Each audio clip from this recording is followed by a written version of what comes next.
Hello, I'm Susanna, and in this session, I've incorporated some elements of Qigong, yoga, and strength training to create a osteoporosis friendly session that's also hands-free. We will not be putting weight bearing on our hands, wrists, shoulders today. However, I will be picking up some light weights, and that's optional. So if you're interested in adding a little load to some of our postures today, you can grab either 3 pounds, 5 pounds, I have 2 5-pounds, or even a 10-pound weight if you are comfortable with that level. So gather up what you need and I'll meet you back. We're going to start standing and allow ourselves a moment to get grounded.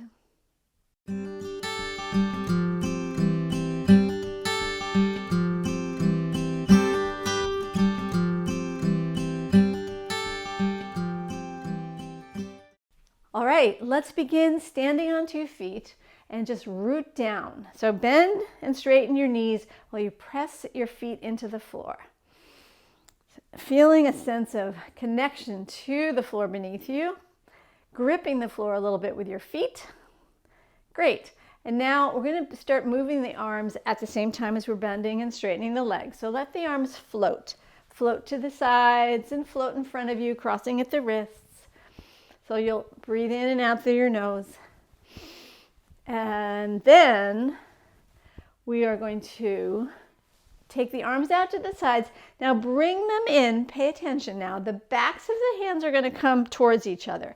And right when they would lightly touch, that's okay if they touch a little, then start to take them up in front of your body and then overhead and circle out and around. And then go back to that first movement where we take the arms side to side and cross at the wrists while bending the knees. Okay, so inhale, exhale, and just let those arms float. Let your joints start to warm up. Do this 2 more times. Great, and now this time the arms come with the palms back of the hands. Palms away, back of the hands together. Sweep the arms right out up in front of your chest, in front of your nose. The legs are straight now. Circle overhead, make a big circle out to the sides. And last time, so cross, sweep, float, breathe. Excellent. Okay, and this is the last time we're going to take the backs of the hands together. Float them up the center line of your body. Sweep them overhead in big circle and release. Nice. So now we're going to step into a warrior 1 position, a short warrior 1 position. Let's say it's your right foot forward and your back foot on a slight angle, and you're facing the right top side of your mat. Get rooted and grounded in this position, in this standing lunge. Relax your shoulders, and then bring your arms in front on an inhale and overhead. Maybe the elbows are a little bit bent. Keep your upper body and neck and jaw relaxed, but you could hold the arms up there. Breathe. Good, and now sweep the arms beside you. We'll begin to move. So reach forward with both arms, extend your spine, and then turn the palms away as if you were parting the waves and come back and gently push back behind you as the front leg straightened. And now you'll bend it again. Reach forward and part the waves to come back, lifting your sternum here. So inhale and exhale. Inhale and exhale. One more time like that. Reach it forward, take it back. Now pause. Place your hands on your lower back, or you could interlace the fingers and pull back. But today I'm going to keep my shoulders and neck more relaxed. So I'm going to suggest you just cup your hands toward at your lower back and look up where the ceiling meets the wall. Don't crunch the neck. Keep the neck relaxed. Breathe. Great. I call this the Dega, dancer position. And now bend the front knee, release your arms, and step that back leg up to meet the front foot, 2 feet together, top of your mat. And before we do the other side, come up onto your tippy toes and down again for a few heel bounces. And you can either do this bouncy or slow for calf raises. So you could go up slow and down. Or if you feel like getting that impactful bounce in right now, come on down hard. Your choice. Maybe do both. You can go up and come down. Go up, strengthening the feet and coming down. Very nice. Now let's go ahead and do the other side. So you'll step your left foot forward, the right foot back.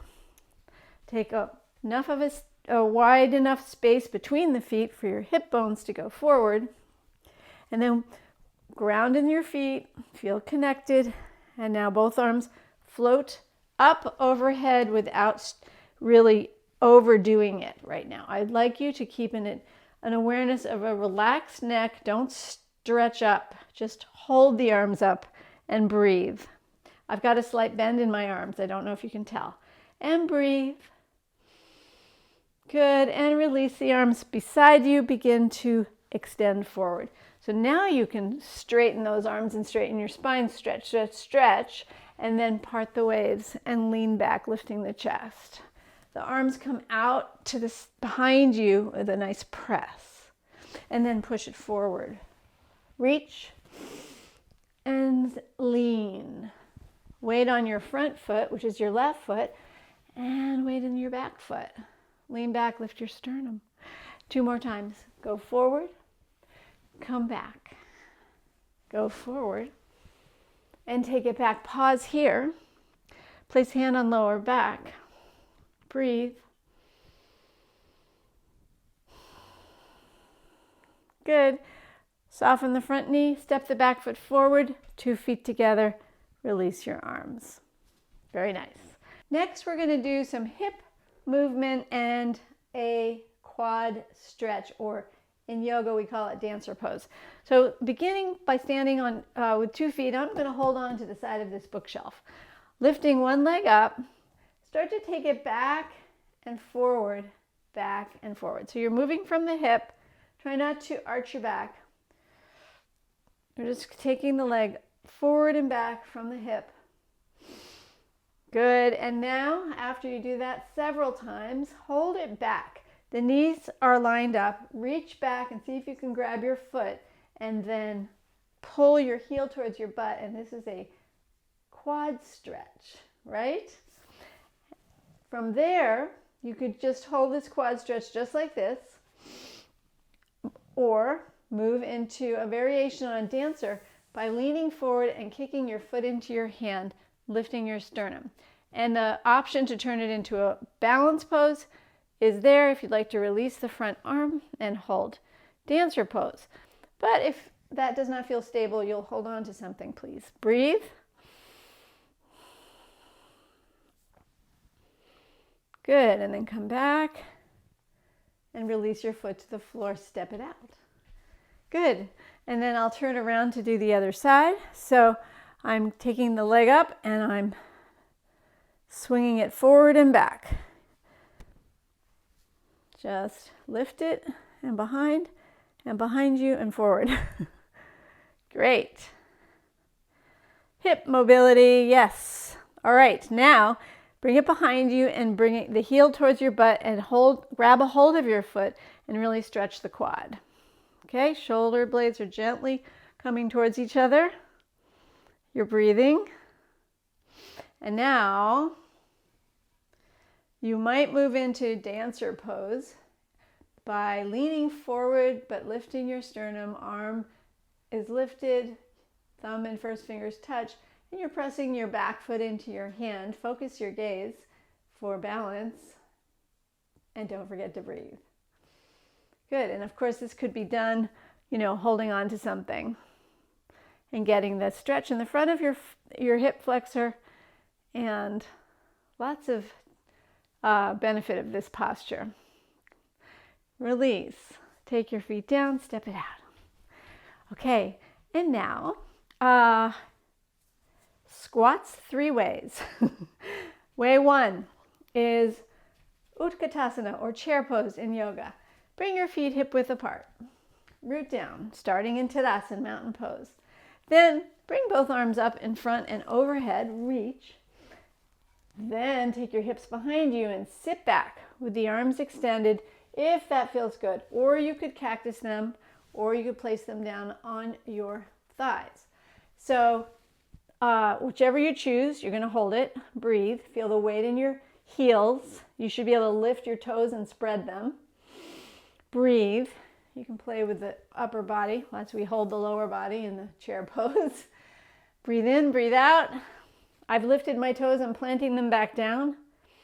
And to release, straighten the legs, stretch it up, release your arms. Utkatasana, chair pose. Next, standard squat, but I'm going to add some weight today. So I'm going to take one weight to do this in a goblet style. So I'm holding a dumbbell and allowing it to cupped my hands, so it's right there, and I've just got 5 pounds.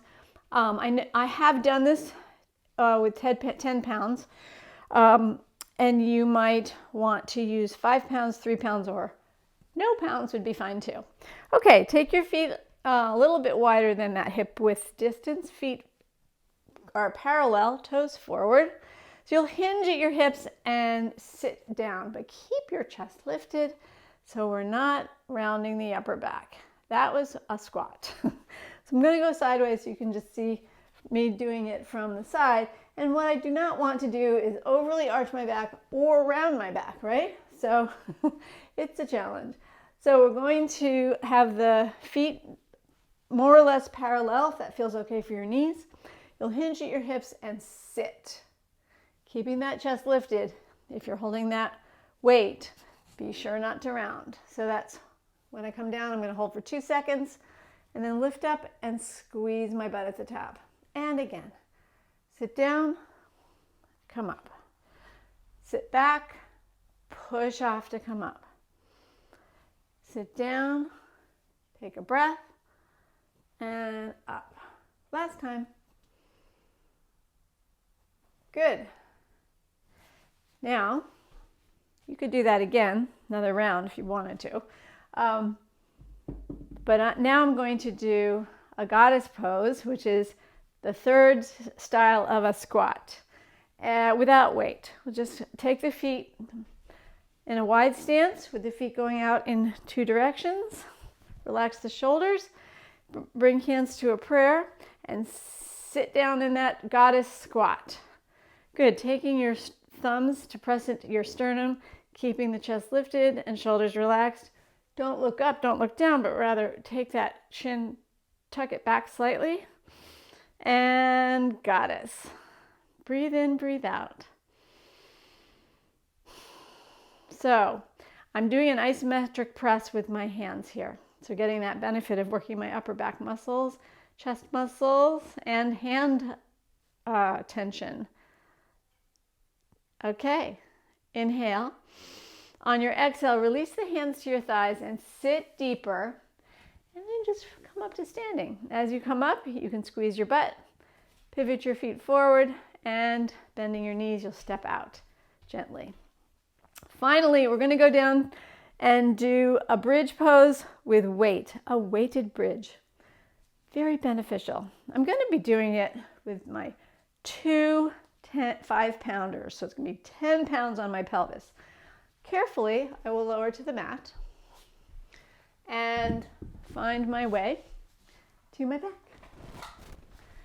As you lower down,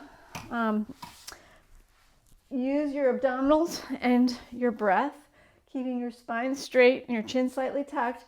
Weights nearby if you're going to use them, and then lower on down. And once you're all the way down, get comfortable. Yeah. Bring your heels in. Heels are underneath your knees, relatively close to your butt. And now I'm going to take these weights and try to balance them in my groin area comfortably so that they won't fall down. Okay, feet down, arms down, hips up. Lift up the hips. Sometimes you've got to bring your hands over to make sure your weights are not going to roll around if you're using them. Good. And now we're going to engage your inner thighs, knees forward, glutes also gently squeezing.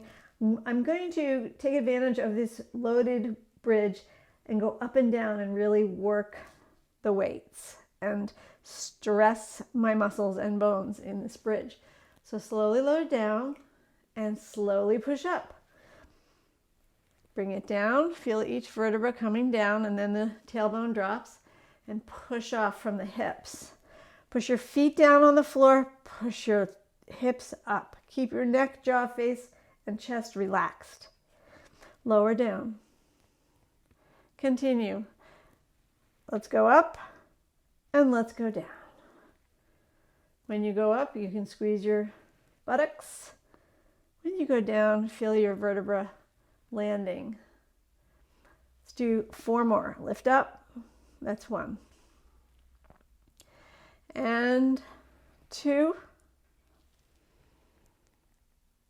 3. And last time, 4. We're going to hold. Hold, hold, hold. Giving your body this experience of having some extra weight to have to deal with stimulates the bones, stresses the muscles. It's all good.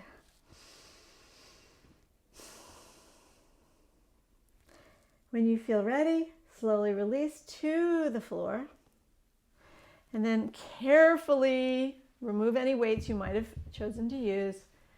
Carefully.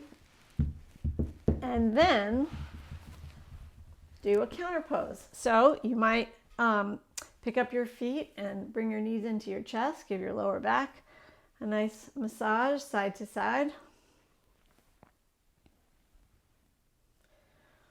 And then plant both feet on the floor as wide as your mat and windshield wiper the knees side to side. And then I will end our session with a knee down or knee across twist. So bringing one leg in, interlace the fingers in front of that shin if you can get there, or behind, and then straighten the opposite leg. Give yourself a little press, and now guide that knee across over to the opposite side. Lift your shoulder blade up and then down again so your shoulders are nice and grounded, and then you can look up or maybe turn to look over the opposite shoulder. Don't overdo, do not press. Just have this bent leg be parallel to the floor. Breathe into your belly on an inhale through your nose, and then exhale. Feel a gentle release of your lower back. Shoulders are relaxed. Let's go to center, roll back up, bring both knees in. Other side, straighten that one leg, interlace fingers, press down on that hip. And go ahead and guide that leg over into the twist. Lift your chest up and roll your shoulder blades underneath you. And breathe. Breathe into your belly. Feel a release of your lower back. Keep this gentle. It's a twist. You do not want to go to an extreme. You just want to go a little ways. Don't try to push this knee down. It's just staying parallel to the floor. And now slowly come to center. You can pick up both feet again and maybe do a gentle kick out and release your feet to the floor. Let's end with a moment of restorative rest. Knees touch feet wide, hands on your belly. Close your eyes. Take a few conscious breaths into your belly, into your chest, through your nose.